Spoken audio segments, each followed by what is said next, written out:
Article 15 आज हम पढ़ाएंगे आर्टिकल 16।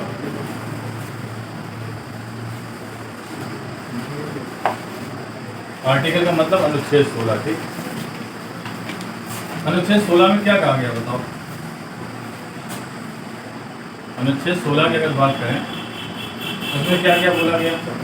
16 के 1 में कहा गया है, 16 के 1 में क्या बोला गया बताओ। ना तुमने पढ़ा दिया। 16 के 1 में क्या था। 16 के 1 में था राज्य जो है नियुक्ति एवं रोजगार में, इसमें नियुक्ति एवं रोजगार में नागरिकों को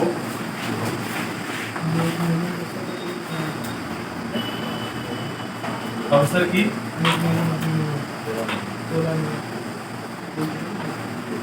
समानता है।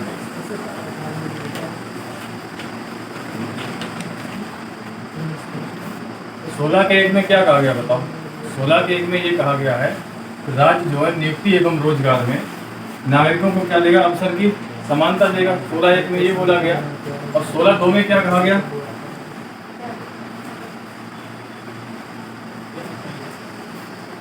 16 2 में क्या कहा गया बताओ। देखो इसमें इतना लिख दिया कि राज्य जो है नियुक्ति एवं रोजगार में नागरिकों को अवसर की समानता देगा। और 16 2 में ये बोला गया राज्य जो है, इतना साफ बोला गया राज्य नियुक्ति एवं रोजगार में अवसर की समानता देगा। इतना तो साफ लिखो कि राज्य नियुक्ति एवं रोजगार में नियुक्ति एवं रोजगार में जाति, धर्म, लिंग, प्रजाति या वंश, बात एक ही है, जन्म स्थान और निवास। निवास के अलावा क्या था, आवर्जन के आधार पर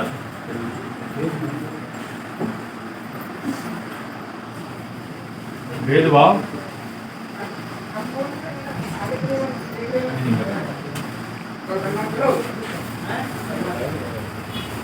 यानी कि यहाँ पे उसने यहाँ पे तो ये लिख दिया कि नागरिकों को नियुक्ति एवं रोजगार में समानता देगा। ठीक है, और यहाँ पे उसने ये चीज क्लियर कर दी कि किस आधार पे भेदभाव नहीं करेगा, ना तो जाति के आधार पे, धर्म के आधार पे, लिंग के आधार पे, प्रजाति के आधार पे, जन्म स्थान के आधार पे, निवास या आवर्जन के आधार पर क्या नहीं करेगा, भेदभाव नहीं करेगा। निवास तो आप लोग जानते हो क्या होता है, जहाँ लोग रह रहे हैं स्थायी रूप से, वो क्या हो जाता है, वहाँ का निवास हो जाता है। इसके अलावा आवर्जन क्या होता है, आवर्जन की अंग्रेजी होती है डिसेंट। इसका मतलब ये होता है किसी के माता पिता अगर विदेश के हैं, उसने भारत में आके नागरिकता ले ली है, तो इस आधार पे उसके साथ भेदभाव नहीं होगा कि वो विदेश, उसके माता पिता विदेशी हैं। इस आधार पे क्या नहीं होगा, भेदभाव नहीं होगा। और 16 3 क्या कहता है बताओ। 16 3 क्या कहता है बताओ। 16 3 ये कहता है, अब देखो यहाँ इन दोनों में कहा गया है कि वह भेदभाव नहीं करेगा, लेकिन जैसे ही आप 16 3 पढ़ोगे तो भेदभाव कर देता है। इसमें ये कहा गया है कि निवास के आधार पर, किसके आधार पर, निवास के आधार पर राज्य जो है नियुक्ति एवं रोजगार में निवास के आधार पे क्या होगा, निवास के आधार पे नागरिक को प्राथमिकता देगा। यानी अगर किसी विशेष क्षेत्र में वहाँ अगर जॉब निकली है, वहाँ पर रोजगार निकला है, तो इसका मतलब है वहाँ के जो निवासी होंगे उनको प्राथमिकता पहले दी जाएगी, बाद में दूसरे लोगों को दिया जाएगा। तो इसमें किसकी बात करता है, निवास के आधार पर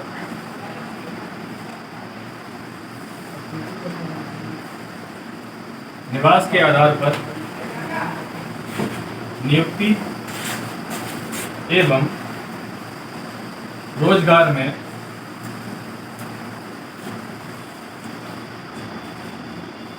निवास के आधार पर नियुक्ति एवं रोजगार में किन्हीं वर्गों को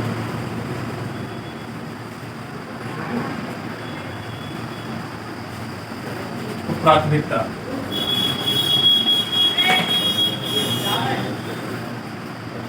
अब देखो इसमें क्या कहा गया, 16(1) में कहा गया कि भाई हम समानता कर सकते हैं और कह दिया गया इस आधार पे भेदभाव नहीं होगा। लेकिन 16(3) में उसने क्या कर दिया, किसके आधार पे, निवास के आधार पे क्या कर दिया, भेदभाव कर दिया। तो एक बात देखो, यहाँ पे तुम्हें दिख रहा है कि भेदभाव नहीं करेगा और यहाँ पे भेदभाव कर रहा है, इसका मतलब ये कोई भेदभाव नहीं है। जहाँ लोग रह रहे हैं इसका मतलब है सबसे पहले वहाँ के लोगों को रोजगार मिलना चाहिए, क्योंकि वहाँ के संसाधन पर, वहाँ के रहने में, वहाँ की चीज़ों को संभालने में वहाँ के लोगों की जिम्मेदारी है कि नहीं। तो इसका मतलब है कि वहाँ के जो लोग रह रहे हैं उनको पहले प्राथमिकता देनी चाहिए। तो ये कैसा भेदभाव हुआ, तार्किक भेदभाव हुआ। कैसा भेदभाव है, तार्किक भेदभाव, यानी कि सही है उनको जो है रोजगार देना यहाँ पे। तो भेदभाव दो प्रकार के होते हैं, तो तार्किक होता है, अतार्किक होता है। तो तार्किक भेदभाव है वो समानता के साथ साथ चल सकता है। 16(3) में क्या लिख दिया गया, निवास के आधार पर नियुक्ति एवं रोजगार में किन्हीं वर्गों को क्या होगी, प्राथमिकता होगी। ठीक है।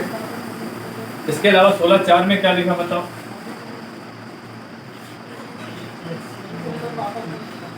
16(4) में क्या लिखा गया है,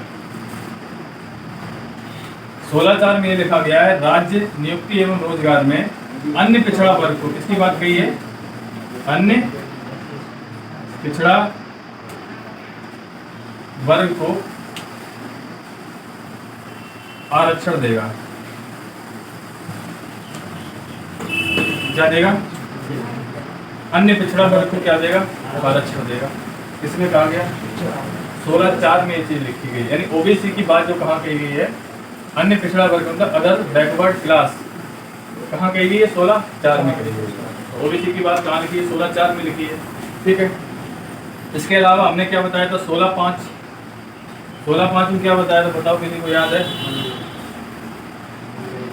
16(5) में ये बताया था कि राज्य या किसी के अधीन अगर कोई मंदिर है तो वहाँ का पुजारी कौन होगा, उसमें जो है ये आरक्षण वाला प्रावधान लागू नहीं होगा। यानी जो राज्य है, जो मंदिर का जो कोई भी मालिक है वो चाहेगा, राज्य मंदिर का जो मालिक है किसे पुजारी बना उसकी मर्जी पे है, यहाँ पे आरक्षण का प्रावधान नहीं। ठीक है। इसके अलावा 16(6) में क्या कहा गया बताओ,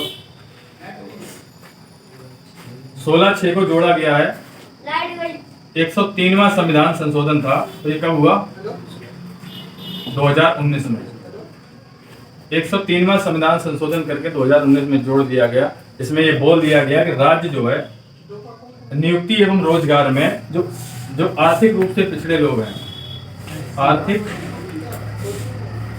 पिछड़ा वर्ग, आर्थिक पिछड़ा वर्ग को क्या करेगा, आरक्षण प्रदान करेगा, आरक्षण प्रदान करेगा। ईडब्ल्यूएस की बात कहाँ बोली गई है, 16(6) में। इतना समझ में आ गया, ये तो लिखा ही होगा आप लोगों के। तो 16(1) में क्या कहा गया, 16(1) में ये कहा गया है कि राज्य जो है नियुक्ति एवं रोजगार में नागरिकों को अवसर की समानता देगा। और 16(2) में कहा गया कि इस आधार पे भेदभाव नहीं करेगा, जाति, धर्म, लिंग, प्रजाति। प्रजाति मतलब समझते हो, प्रजाति क्या होता है, प्रजाति का मतलब वो अलग क्षेत्र के लोग जो है वो अलग टाइप के होते हैं, उनकी प्रजाति अलग होती है। जैसे कि दक्षिण भारत में द्रविड़ प्रजाति के लोग हैं, और उत्तर पूर्व में चले जाओ तो उसमें तुम देखो वो चाइनीज टाइप के लोग दिखते हैं, तो वो मंगोलाइट प्रजाति के लोग हैं। तो इस आधार पर भी क्या नहीं होगा, भेदभाव नहीं होगा, किसमें, नियुक्ति एवं रोजगार में। जैसे अगर 16(3) को पढ़ोगे तो वो कह रहा है कि निवास के आधार पर क्या किया जाएगा, लोगों को प्रीफरेंस दिया जाएगा। यहाँ पर प्रीफरेंस की बात करता है, किसकी बात करता है, प्रीफरेंस। और 16(4) क्या किसकी बात करता है, अन्य पिछड़ा वर्ग आयोग की बात करता है। अगर सरकारी नौकरी में नियुक्ति एवं रोजगार में अगर अन्य पिछड़ा वर्ग के लोगों की संख्या कम है तो सरकार क्या करेगी, उनको आरक्षण देगी। और 16(5) में क्या है, ये मंदिर से संबंधित है, मस्जिद से संबंधित है, चर्च से संबंधित है, गिरजाघर से संबंधित है। यानी यहाँ का जो राज्य है, वो जो मालिक है वो चाहेगा किसको पुजारी बनाए, किसको पोप बनाए, किसको मौलाना बनाए, किसको क्या बनाए। ठीक, उसके आधार पे होगा। यहाँ पे जो है आरक्षण का प्रावधान लागू नहीं होगा। 16(6) किसकी बात करता है, अन्य पिछड़ा वर्ग की बात। 16(6) क्या करता है, आर्थिक पिछड़ा वर्ग की बात करता है, ईडब्ल्यूएस की बात करता है। यहाँ पे आरक्षण प्रदान करेगा। इनका कितना आरक्षण है बताओ, 10% आरक्षण है। और 16 में एक बात ध्यान रखना, 16 में प्राइवेट जॉब जो होती है उसकी बात नहीं करी गई है, किसकी बात करी गई है, गवर्नमेंट जॉब की बात करी गई है। ये सरकारी नौकरियों में आरक्षण की बात कही गई है।